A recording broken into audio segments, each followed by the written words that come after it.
Margaret Ellis did not expect anything unusual that Thursday afternoon. The sky over Portland was pale and cloudy, the kind of soft gray that made the whole street look quiet and still. At 59, she had grown used to quiet days.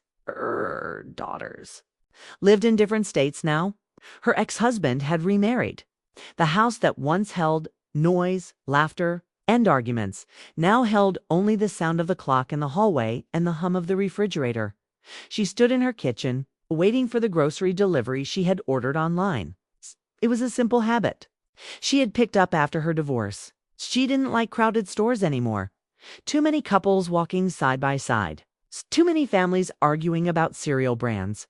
It reminded her of things she no longer had. The doorbell rang.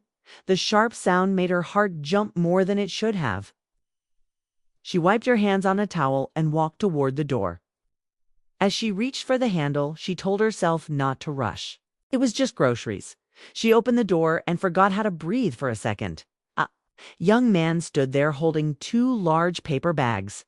He looked about 28 or 29. Tall, strong arms visible under his company jacket. Dark hair slightly messy from the wind. His eyes were warm brown, steady and calm. "Good afternoon, ma'am," he said with a polite smile. "Delivery." For Margaret Ellis, his voice was smooth and respectful. Not rushed like most young people she had met recently. "Yes," she replied quickly, almost too quickly.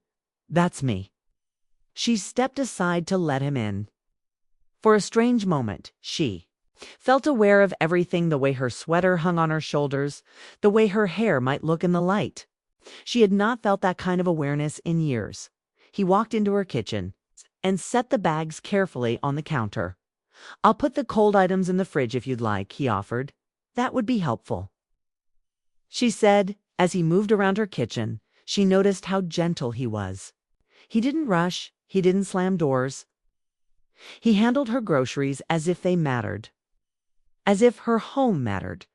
She watched him longer than she should have.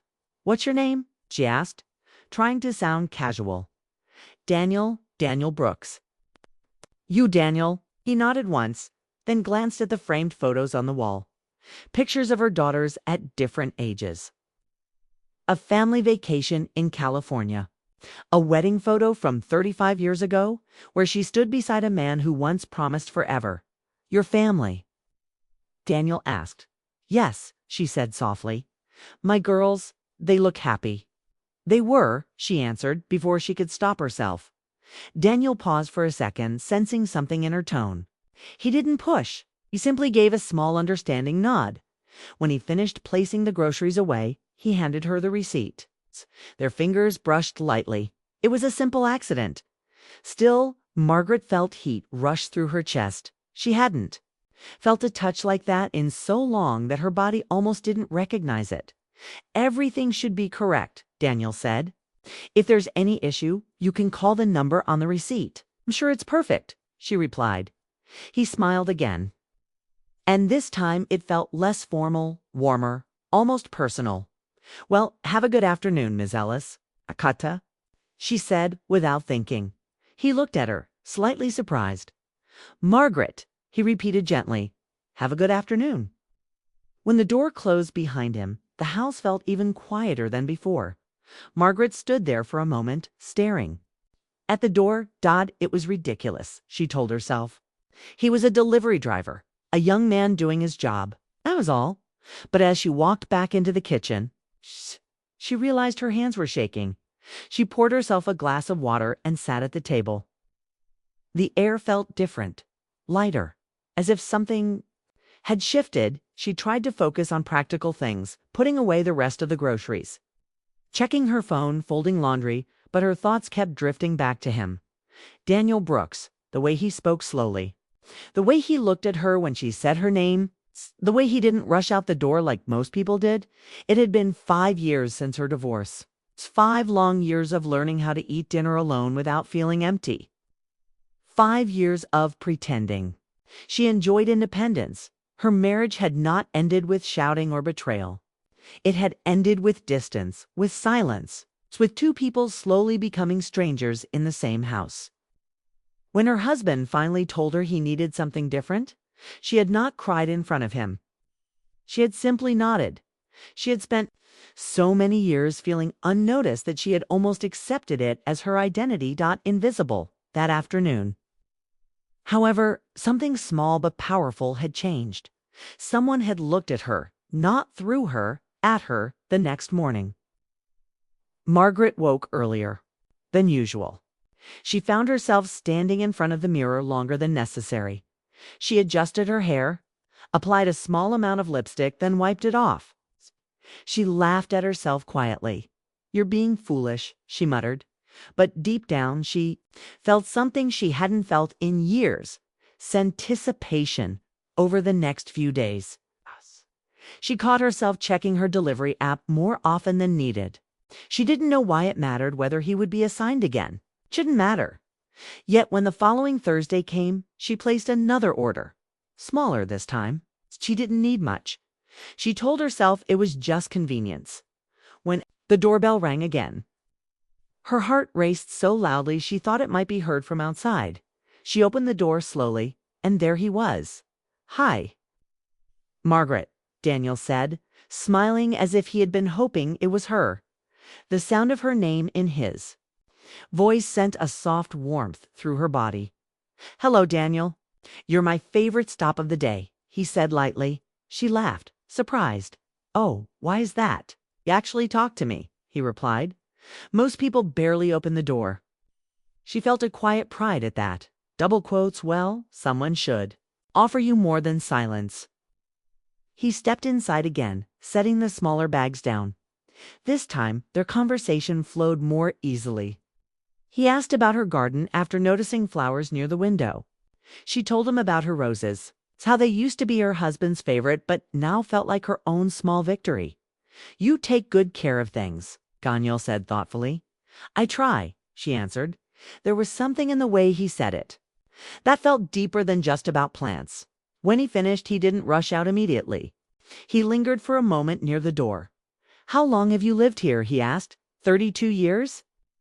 "That's longer than I've been alive," he joked. She raised an eyebrow playfully.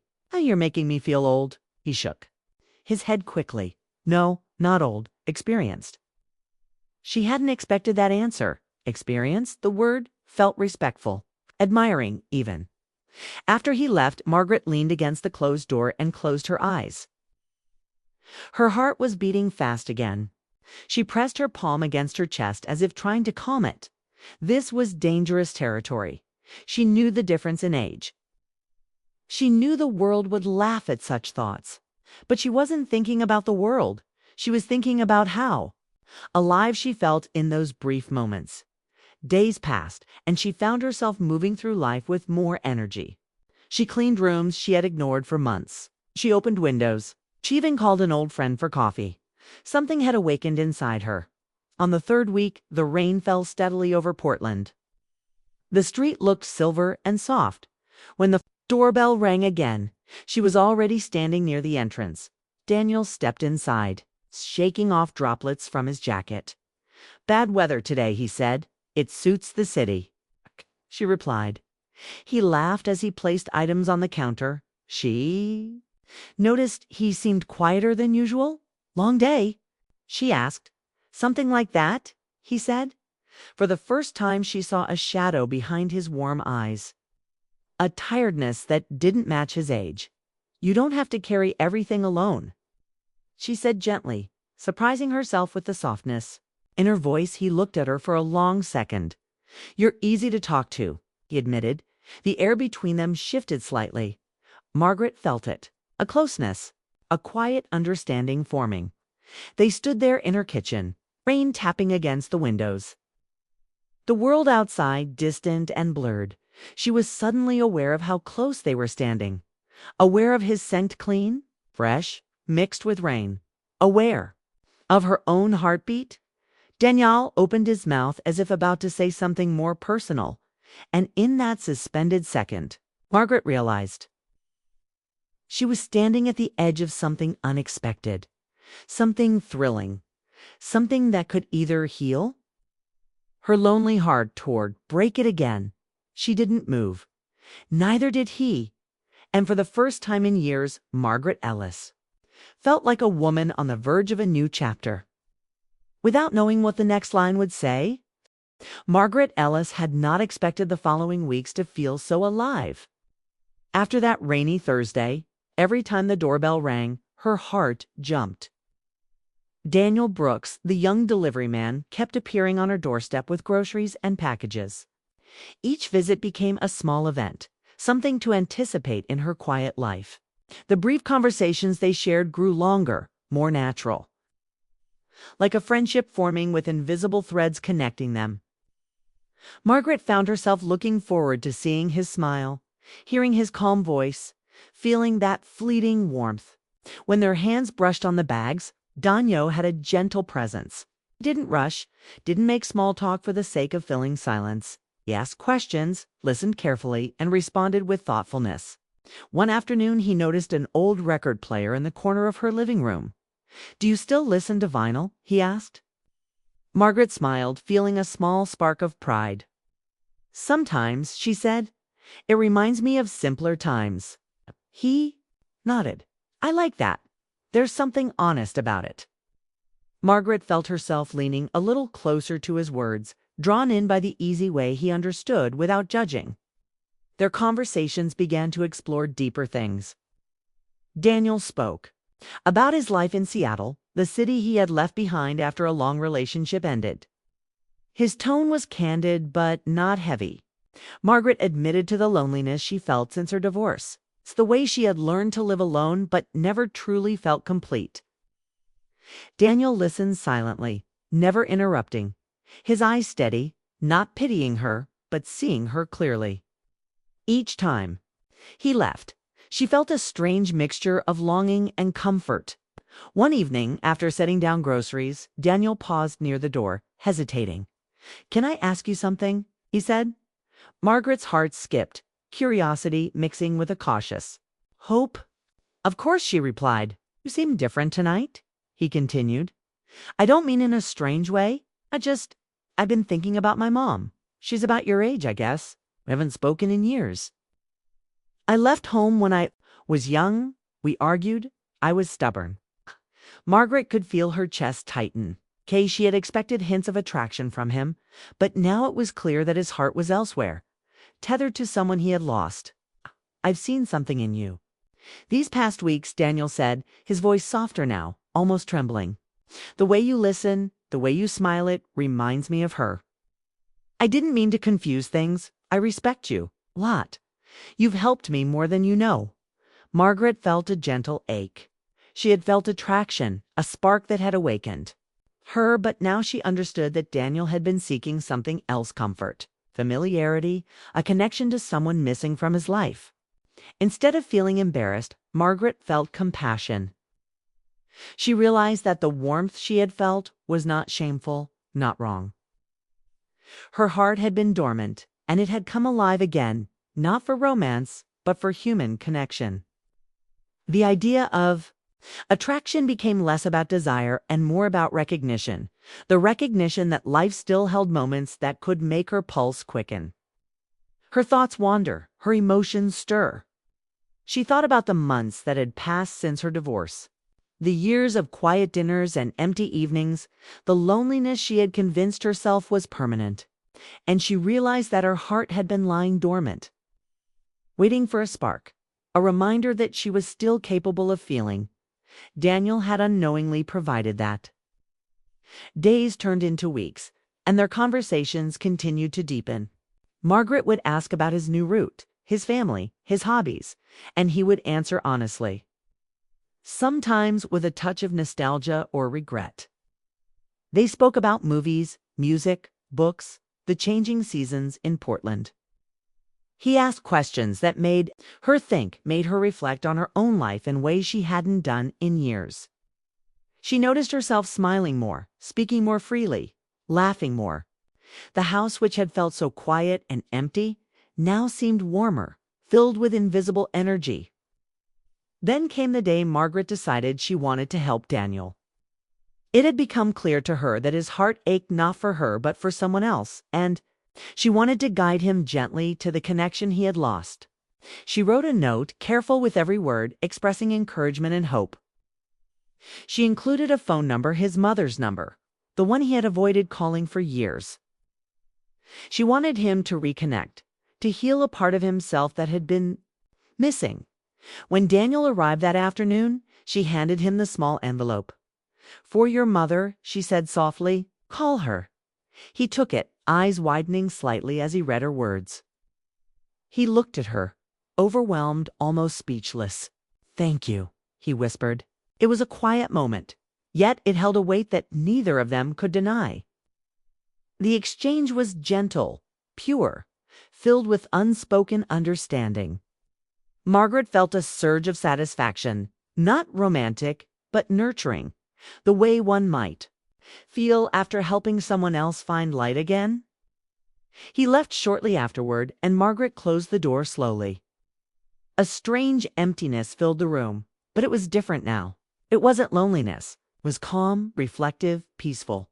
She realized that her heart had been awakened, not by a romantic relationship, but by the reminder that she could still feel deeply, still care, still connect. It was a lesson in vulnerability, in opening oneself to unexpected emotions without expecting anything in return. For the first time in years, Margaret allowed herself to dream quietly. She imagined days when she might meet someone who could reciprocate her feelings fully. Someone her age who shared her experiences, her struggles, her joys.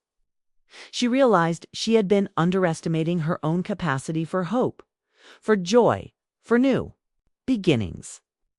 She had thought life at 59 was quiet, predictable, done with surprises. Now she knew it was not. Weeks passed, and life settled into a new rhythm.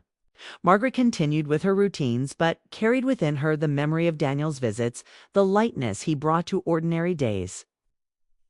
The brief connection had awakened something essential, her ability to hope.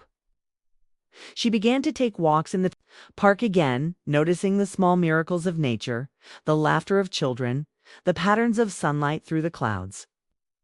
She called friends more often, shared stories, listened to theirs. Margaret understood that she didn't need a romantic partner to feel complete. She had needed recognition, a spark, a reminder that her heart could respond to kindness, warmth, and respect. Daniel had given her that without meaning to, simply by being genuine, attentive, and human. She felt gratitude for him, not in longing, but in acknowledgement of the subtle magic he had brought into her life. Her daughters called more frequently, sensing the shift in her tone when they spoke. Margaret shared anecdotes from her days, funny observations, reflections on the past. She laughed aloud in ways she hadn't in years. Even neighbors noticed a change. She seemed lighter, more present, more engaged with the world around her. One evening, she sat by the window watching the rain fall softly over the Portland streets. She imagined Daniel on his new route, possibly reconnecting with his mother, finding the closure he needed. A quiet satisfaction filled her heart. The brief, unexpected connection had changed both their lives, leaving them with lessons and feelings that would linger. Margaret understood something crucial. Life was full of surprises, even at 59. She didn't know what tomorrow might bring, and she didn't need to. She had discovered that the heart could awaken at any age. That connection and warmth were not limited by circumstance, and that the capacity to care, to feel, and to hope was endless. She closed her eyes and breathed deeply. For the first time in a long time, she felt fully alive, fully capable of embracing whatever life had to offer next. It was not a story of love found and lost, but of life's subtle beauty, of the gentle ways in which human connection can heal, awaken, and transform. And Margaret Ellis, at 59, felt ready for her own next chapter, whatever it might hold. Every day after that, she carried a quiet joy with her. Simple things, fresh flowers, soft music, a warm cup of tea seemed more vivid, more meaningful.